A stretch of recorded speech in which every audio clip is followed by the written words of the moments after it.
Hey, time for a test of how cultured you are. Who here remembers the Wiggles? If the name doesn't ring a bell, how about, well, I can't just play the song, but it goes, fruit salad, yummy yummy. If you've still got nothing, fine. Let me introduce you to the Wiggles. I promise it's important context. The Wiggles are an Australian children's music group famous for songs such as Big Red Car, Fruit Salad, and others. They wear a specific set of colors, yellow, which was usually the leading member, alongside red, blue, and purple.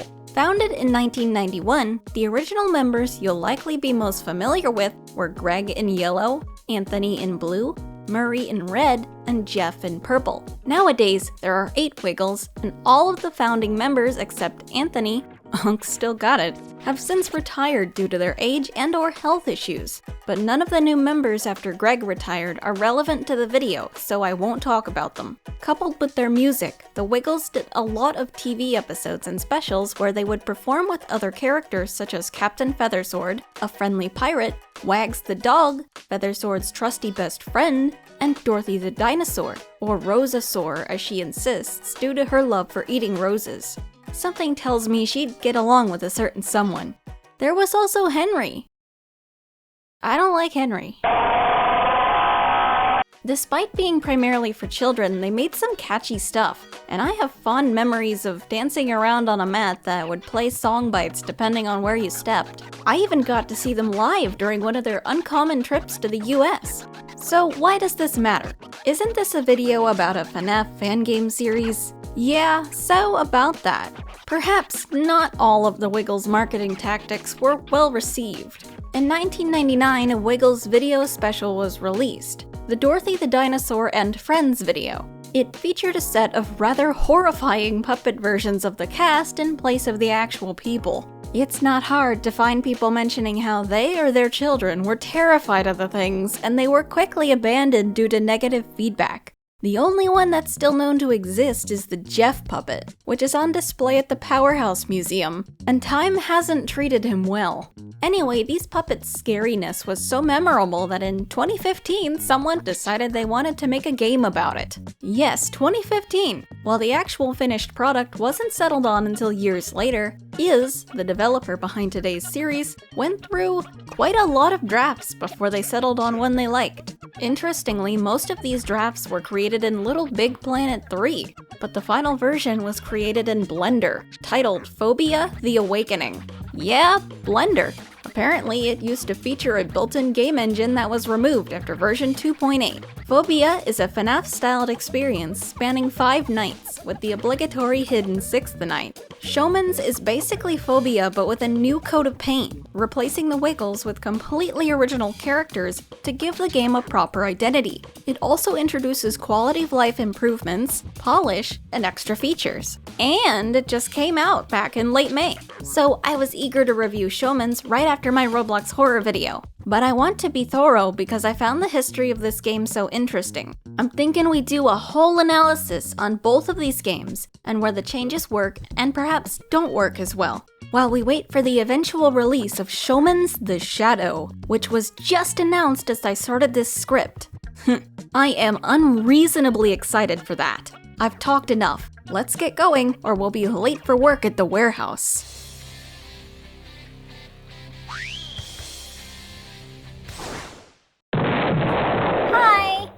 I'm in danger. This hydraulic press will only spare me if you subscribe. Press the subscribe button and comment below which perilous situation you would love to see me in next. So, how is this going to work? Well, since Showman's is not an entirely different game from Phobia, rather an improved reskin, I'm not going to go over them separately. Instead, I'm going to go through both at the same time, night by night.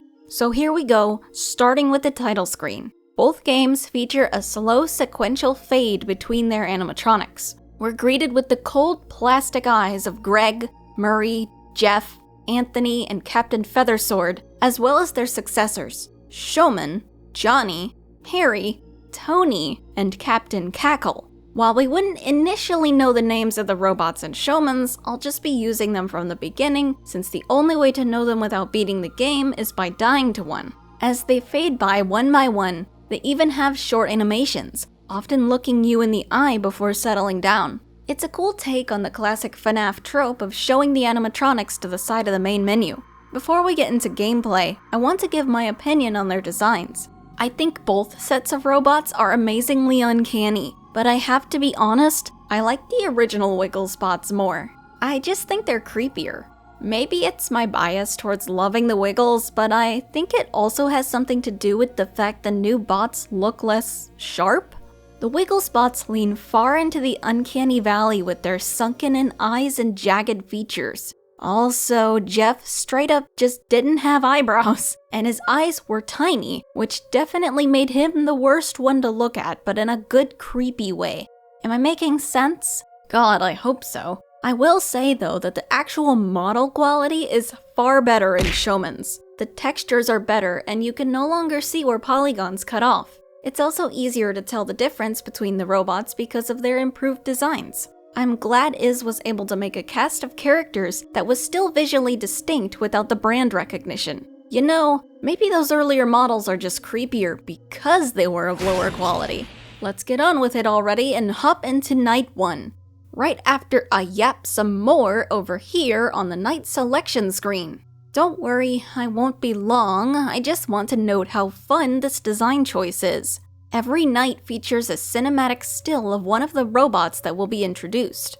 I've seen this done in games such as FNAF in real time as well. I'm sure there are others, but I can't remember them off the top of my head. And I always think it's a neat concept that adds character and gets you excited to find out what this new threat will do. Plus, this is more of a personal preference, but I think more FNAF-like games should allow you to replay specific nights. I'm noticing it more in recent ones like this game and the aforementioned FNAF in real time, and I hope that trend continues. It's helpful for reviewers like myself and also for lore enthusiasts. Right, night 1, yes. Right away, the biggest difference between the games becomes apparent as when we go to play the first night of Showman's, we're greeted with this, the game's first cutscene.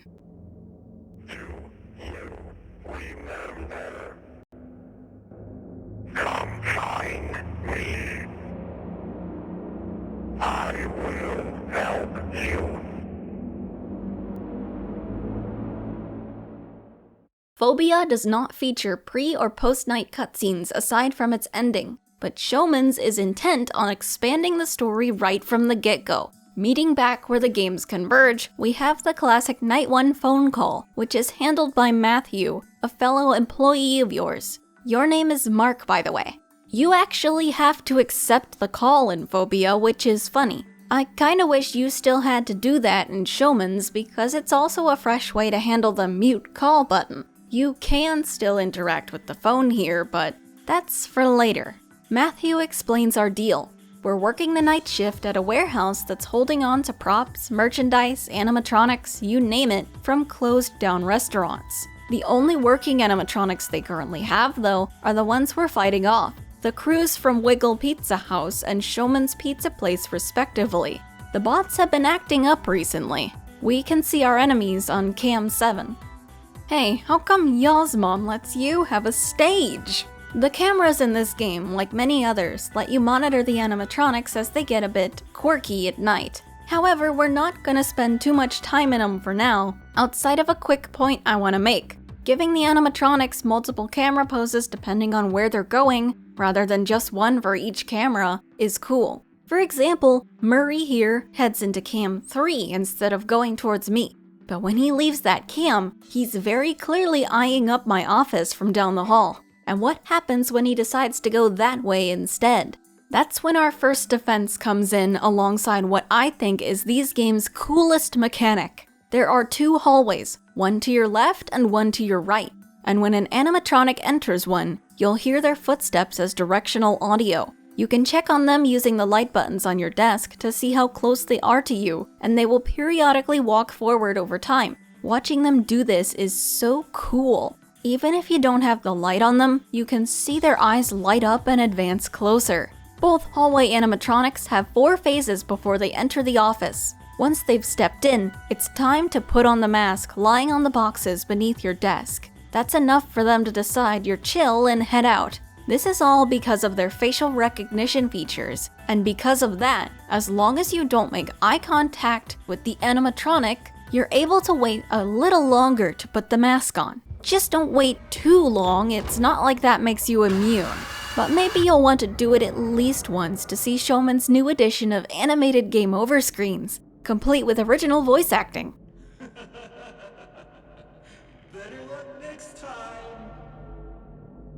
These two, Murray/Johnny and Jeff/Harry, are the only ones we really have to deal with tonight. So deal with them we do until our shift ends at 6 a.m. By the way, a neat thing this game does is keep the time on a clock behind you that you have to physically turn around to look at. It's not worth checking on later nights since you'll be so busy. So the way I usually figured I was close to beating a night was by going off the ambient music that increases in intensity the closer you are to victory.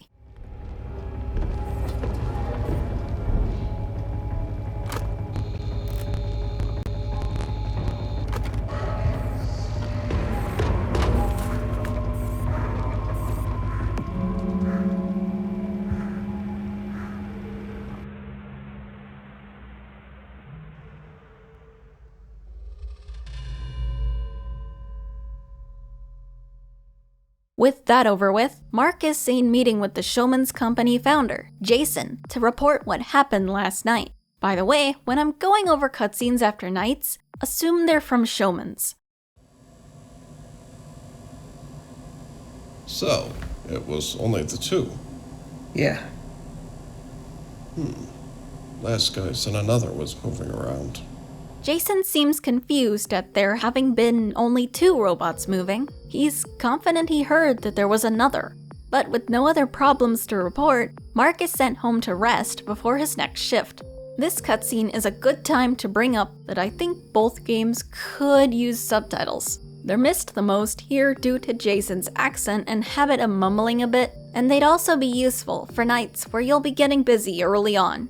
Speaking of, Night 2 introduces the Captains. His title is retained, passed on from Captain Feathersword to Captain Cackle, and he is a pain. Matthew advises you to keep a close eye on this guy in Camp 6, since he will take the first chance he gets to run off, which seems to be the trend with pirate animatronics. It's not the end if he gets out, however. You have a chance to send him back by finding which camera he went to and staring briefly to reset him. You gotta be quick with it though, because if you aren't, well, you get the usual. If you forget about him amidst the chaos, he can be heard cackling in the distance with a distinct, deep voice.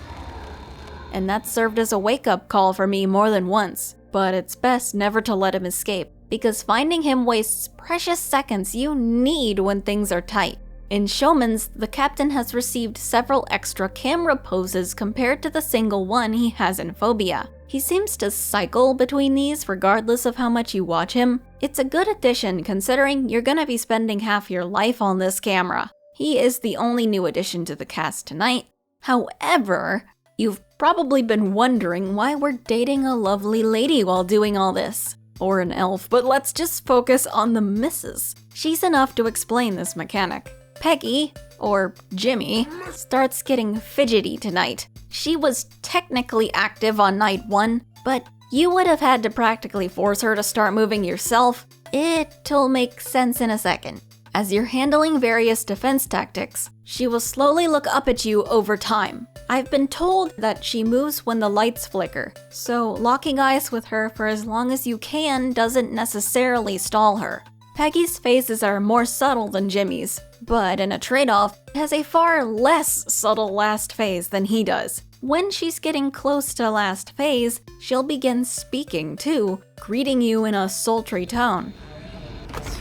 When she's at last phase, while Jimmy aggressively leans forward, ready to grab you, Peggy slams the table and meets your eye, making loud grinding sounds as she does so. I hate to admit that no matter how many times she did this, with how tense this game makes me, it got me almost every time. Now, to prevent this animatronic from killing you, you must pull the lever to the side of them to administer a controlled shock that knocks them dead for a bit. As for why you'd let them get to their last phase, well, 1, shocking them adds power to them and makes them move faster, which is bad. But 2, you get a bonus for doing so. That being an extra phase, which results in them taking longer to get to final phase again, represented by them being obviously damaged from the shock. It's harder to notice with Jimmy, but is much more evident with Peggy. Now you say, why would anyone die to Peggy if she makes such a loud noise when she's ready to kill? I knew you would wonder. Unfortunately for you, she doesn't make any noise if you're in the cams when she does it.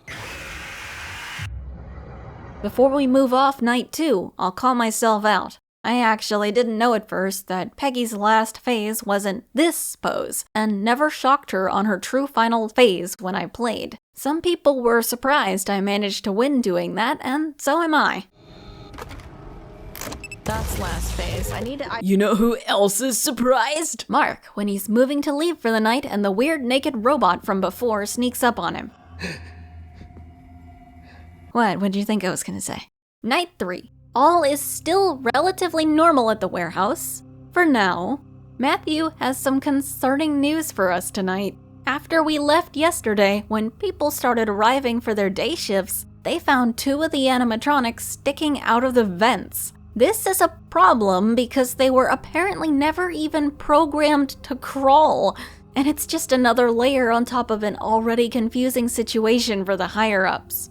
Oh, and because some of the vents lead directly to our office. Thankfully, Matthew informs us that we're able to seal a vent by double-clicking its camera, blocking whoever might be in there. Unfortunately, we can only seal 1 vent at a time. In the event that more than 1 animatronic is in there, he says we should just block the one that's closest. He initially suggests that we put on the mask if one makes it in, but then second guesses that actually working. Perhaps the crawlers are a little smarter than the guys in the halls. He's not wrong about the mask not working, but there's a little more to the vent characters than you're told, and defending against them requires some quick risk assessment. You see, you'll mostly end up seeing Anthony, or Tony, on night 3. He can access the vents on cams 11 and 12 and is very quick. On the contrary, Greg/Showman himself can only access cam 13's vent and is far slower. While vent activity isn't crazy tonight, when things start ramping up, you have to prioritize blocking Mr. Speedy over here unless Showman is as close as he can get. It took me a minute when I originally played Phobia to figure out that I was prioritizing Greg too much, letting Anthony in more than I'd like to admit.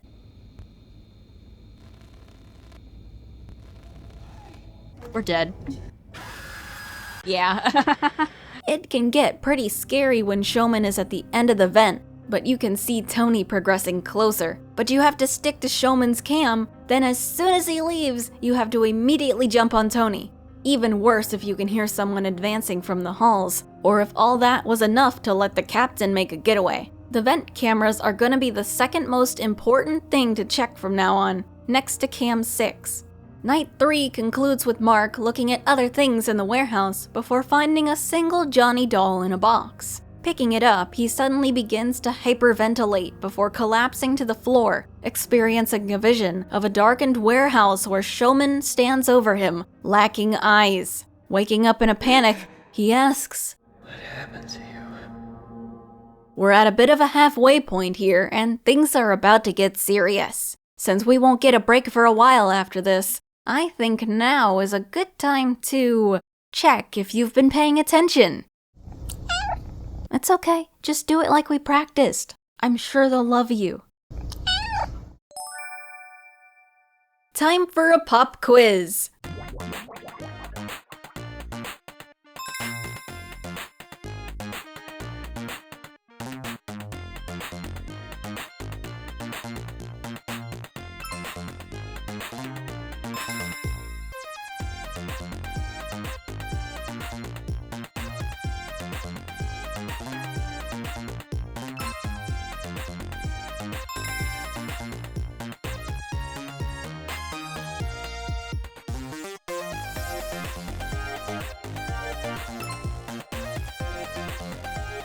How'd you do? Let me know. Anyway, without further ado, let's get back into the action. On night 4, Matthew warns us that the situation has gotten completely out of hand.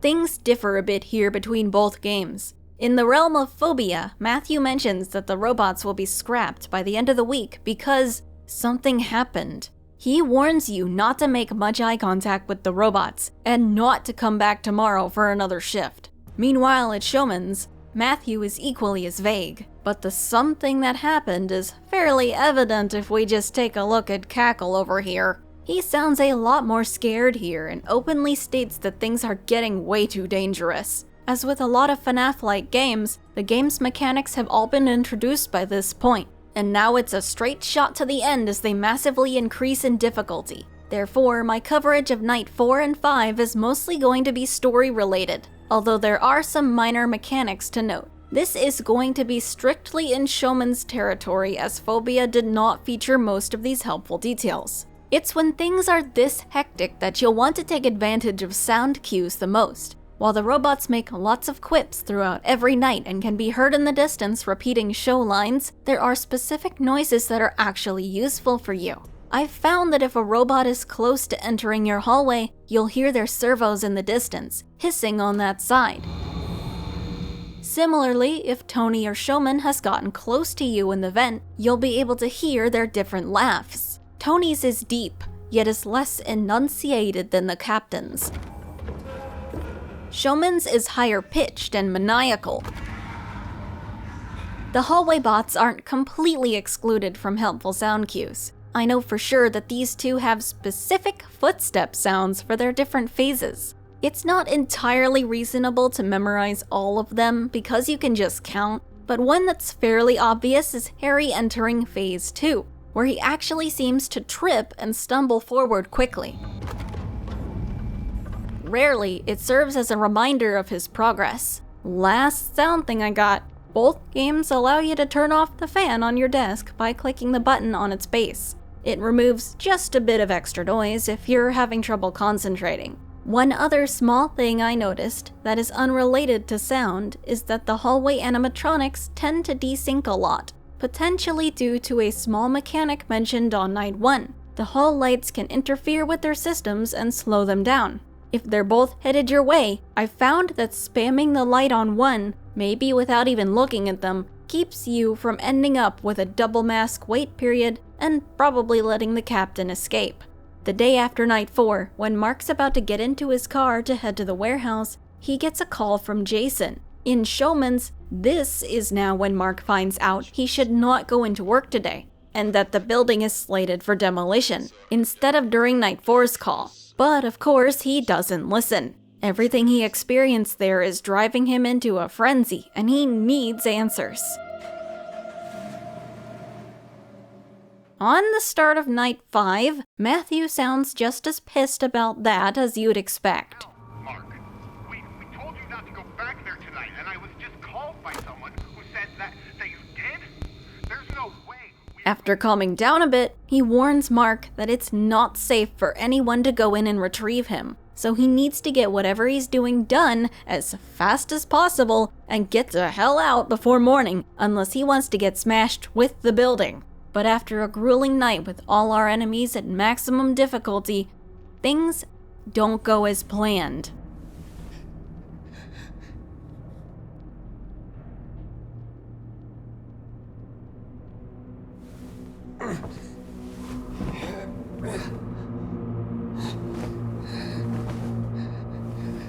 Ladies and gentlemen, boys and girls, put your hands together for our birthday boy!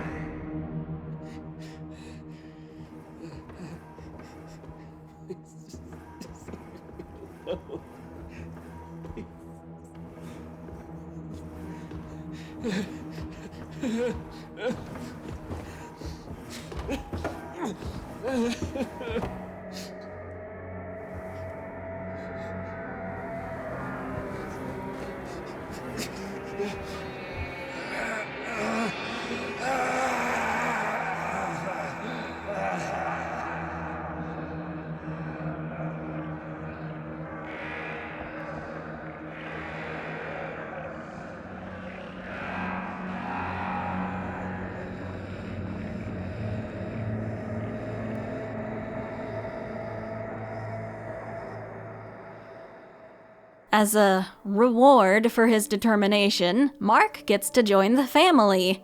I'm not sure how this weird hypno mask thing works, but this is up there as one of my favorite parts of these games. I'm getting ahead of myself. The death of Mark by itself isn't what makes this so cool. These games feature a Night 6 that plays out quite differently from the main nights.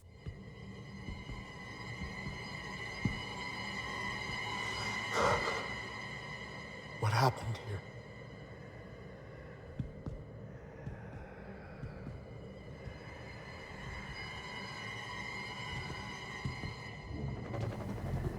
Mark? Is that you?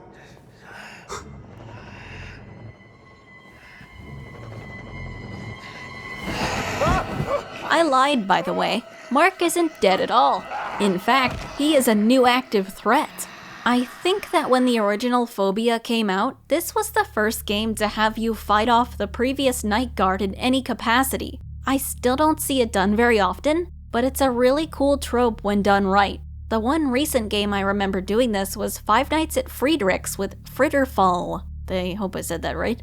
The guard, Alan Fritter, got spring-locked in this suit on night 5, and despite actually managing to use it to fight off the animatronic responsible, got his memory wiped and serves as an antagonist on night 6. This night is where the two games differ the most, both mechanically and visually. In Phobia, as stated, the robots have been taken and scrapped, except, for some reason, Jimmy and Captain Feathersword, who's looking a bit more aggressive today. The building otherwise remains mostly the same visually. In Showman's, however, you're greeted with a dusty, dark room, the outlines of your surroundings barely visible to you. The cameras show the destroyed form of the warehouse after it caught fire. The show sign flickers, piles of debris litter the hallways, and the few remaining animatronics are heavily mangled, slumping at their positions like old toys thrown away. But make no mistake, these two are no less of a threat than they always have been.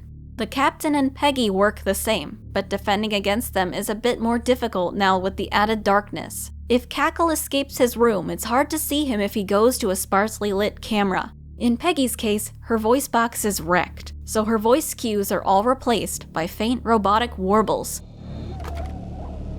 And you can barely see her from across you at all, making telling what phase she's in tricky without your new light source, your flashlight. The flashlight entirely replaces your door lights, which have been rendered non-functional, and you have to use it to check anything that isn't in your immediate vicinity. Be careful though, the battery is limited and you need the light to defend against the threat that activates at 1 AM. See, this night starts off by activating threats over the course of time, probably to ease you into it without breaking immersion with a phone call. Mark is introduced at this point.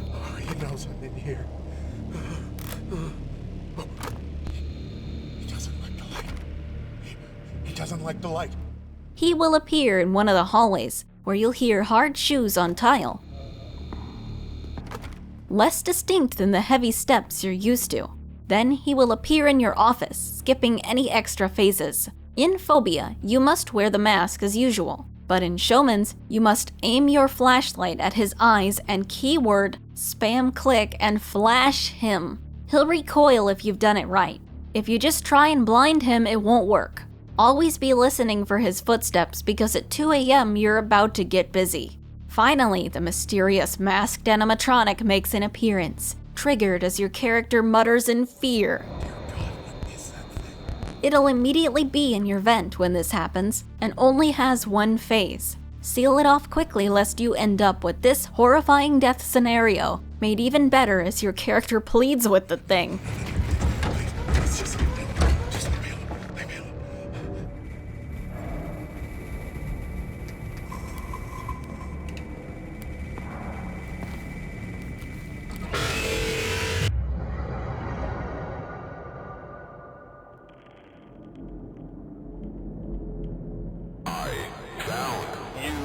Fun fact, Mark and Figure share the same dialogue on their game over screens, implying that Mark is being controlled by Figure somehow.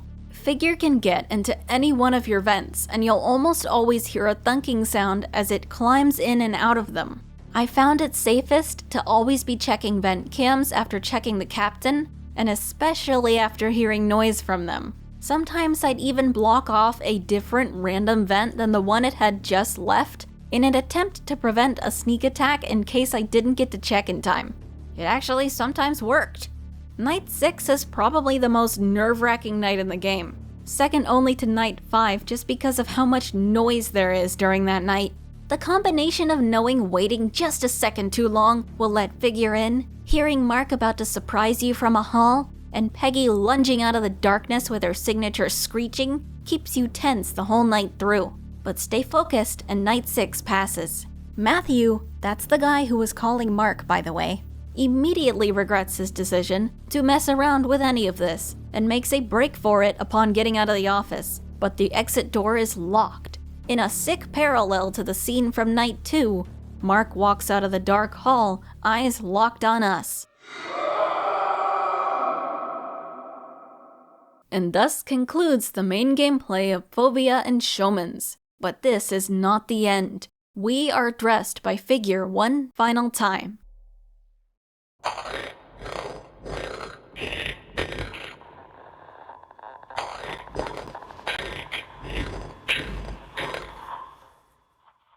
I don't think we know everything yet about this figure thing and what's going on with the robots. What it's talking about here is unclear. These questions aren't answered for now, but we can keep going from here to find other clues. A little bit of lore can be discovered by opening the drawers to find a newspaper detailing the shutdown of the associated restaurant. But what we really want is the tapes. Both games feature 6 VHS tapes, which can be found one by one on each night. They are placed in the cameras randomly, often in corners or high up on shelves. A number is written on each, corresponding to the night it was found on. Once all tapes have been found, the last tape, properly titled Timmy's Birthday Party, will be lying on your desk as Night 6 begins. These tapes can then be viewed with the option on the main menu that only appears when you have at least one. The tapes tell about the same story in both games. As the animatronics are brought back online in the warehouse, nearly 20 years after their associated locations shut down, they aren't working correctly. Staff believes this is due to a scrapped facial recognition / artificial intelligence system meant for the state-of-the-art guest interaction. That was supposed to remain off due to causing unintended behavior, including the walking they've been doing, and it's unknown who activated it again, if that's even what's going on. My bets are on Figure. The employees don't take appropriate precautions while this is turned on, and openly speak about scrapping and/or selling the animatronics to other locations due to their instability in front of them. All while the aforementioned reactivated AI system is allowing them to comprehend that they're basically being told they're gonna die. The consequences of this are immediately obvious in the tape right after that one, where testing is conducted on the captain animatronic who acts out violently. The last regular tape is a company-wide warning that the animatronics must not be approached under any circumstance, and that they will be dismantled as soon as possible. The actual final tape, Timmy's Birthday Party, simply depicts a boy named Timmy at his birthday, where he is tragically killed alongside his friends. This is the only clear thing about the tape. The rest of it is incredibly vague, with all of it being narrated by Figure, although it's unclear if it was the cause of the deaths or not, or if perhaps it is Timmy. The tapes in Phobia take an analog horror approach to telling the story, using only single images, static text, and the occasional voiceover, whether that be human or computer generated. Speaking of, that game depicts the tapes with full animations, starting with a recording of what the show looked and sounded like back in its heyday, which I always love seeing fan games do. When the workers are discussing scrapping the robots, you see it from Tony's perspective, as it doesn't even seem like the workers are aware that he's listening. Tony's boot sequence also makes it clear that the advanced AI and mobility is active, in case it was too vague before. Honestly, if somebody came by, woke me up, called me old as hell, and said I was gonna get sold, I'd probably be upset too. Would have done that from the start. These things are old as hell. This is one tape where I want to say a little more. Phobia's version of this makes the interesting choice of showing an old endoskeleton listening in instead of one of the main bots, with its eye turned to look at whoever is speaking off screen. It, and the final tape, which directly tells staff to avoid even the broken or unused robots, bring you to the chilling realization that it's not just the band listening to you. It is everything in that building. The heads, the old mechs, anything that has ever been used, no matter how derelict it looks. I hate it, but in a loving way. It's genuinely unsettling to imagine. I wish Showman's would have kept that bit, but its interpretation is at least still objectively nicer looking. When it comes to the captain's tape, there's a little more of him actually moving, contrasting how quickly Feathersword's tape just went black.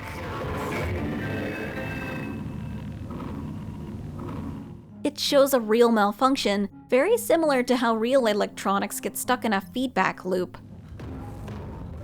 And it also shows how he got so bloody. The last tape is also a great improvement on the original. While it still acts as an employee notice, before that it shows footage of what the animatronics were up to on the day the warehouse was set to be demolished.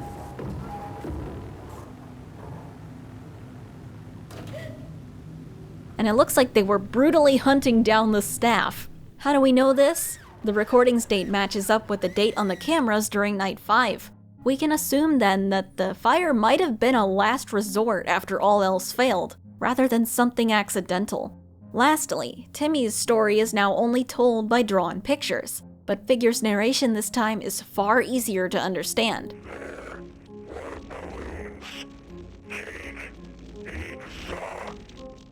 In the original version, its voice is so deep that it's impossible to make out most of what it says.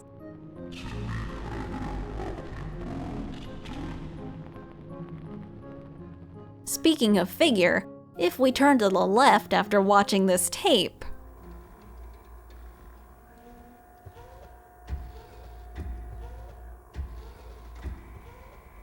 while there are no more tapes, I did notice the abundance of Johnny in this room.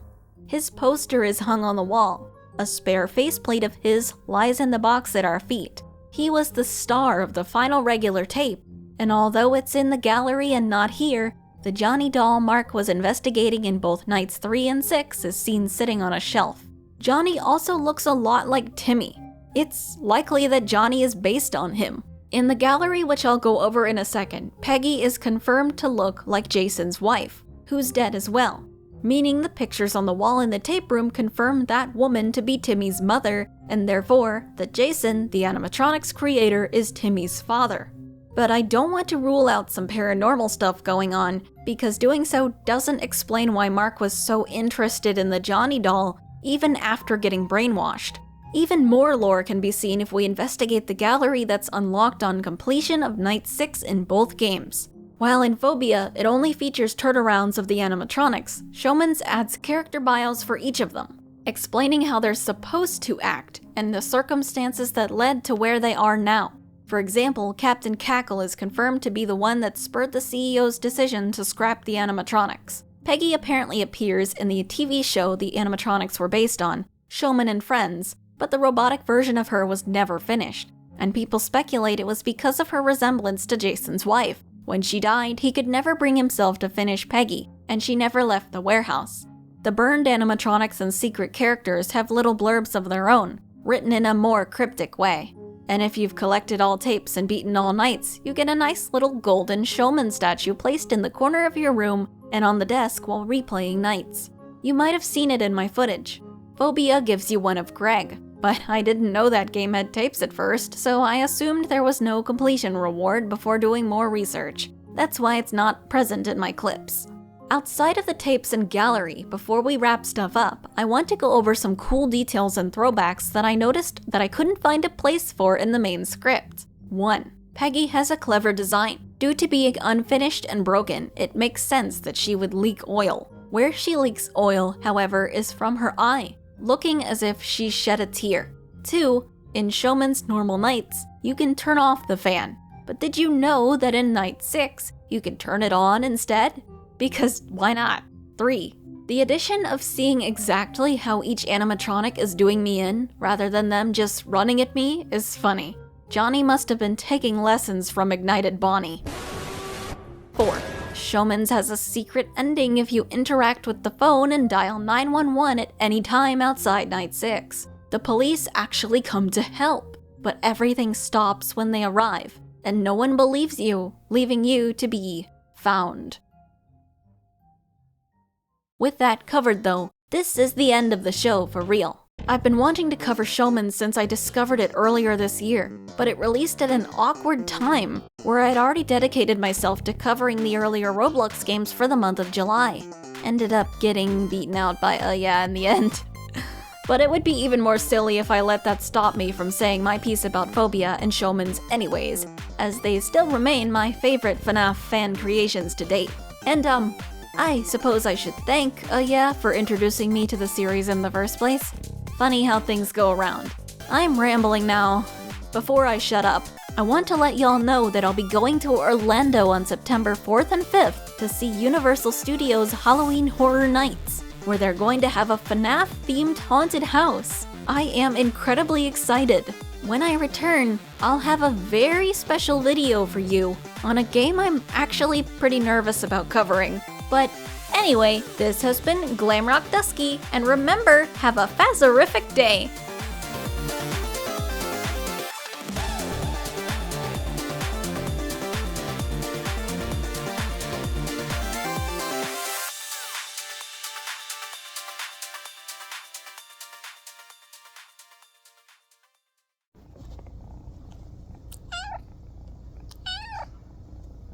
What are you doing? Oh! You bit me.